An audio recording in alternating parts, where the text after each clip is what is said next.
નડિયાદમાં ગૌવંશનું કપાયેલું ધડ મળી આવતા હિન્દુ ધર્મ સેનાના પ્રમુખ અને ભાજપના પૂર્વ કોર્પોરેટર વચ્ચે તૂતુ મેમે થઈ। શહેરના છાંટિયાવાડ વિસ્તારમાં સોમવારના ગૌવંશનું ધડ મળી આવ્યું હતું। ગૌવંશનું ધડ મળી આવવાના કારણે સ્થાનિકો અને હિન્દુ ધર્મના સેનાના આગેવાનો ઘટના સ્થળે પહોંચ્યા હતા। હિન્દુ ધર્મ સેનાના રાજન ત્રિપાઠીએ પૂર્વ કોર્પોરેટર પરાગ બારોટને આ વિષય હિન્દુત્વનો અને પોલીસનો છે તેમ તમે વચ્ચે ન પડો તેમ કહેવા જતાં જ વાત વણસી હતી અને બંને વચ્ચે તૂતુ મેમે થઈ હતી। પોલીસે હાલ તો સીસીટીવી ફૂટેજના આધારે તપાસ શરૂ કરી છે।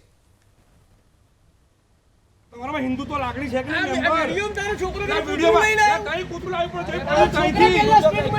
એવું નહીં મેમ્બર તમે કહો છો ઘર કરી છે વિડિયો બતાવ્યું અરે પણ એ કે છે કૂતરું લાવ્યું તઈ કોણ રાખ્યું તેમ કહું છું યાર એ તો કાપેલું હતું ને કાકાને કહું છું કે તમારી વાતથી સમજ પણ કૂતરું અહીં લઈ કોણ આવ્યું કૂતરું લાવ્યું નીકળ ક્યારે થયો ગુનો અહીં આવ્યું તારે ખબર નીકળ થયો મને મારું કામ કર તમે તમારું કામ કરો યાર દોસ્ત આ તમારું કામ નથી આ જો ભાઈ તું નહીં તો શું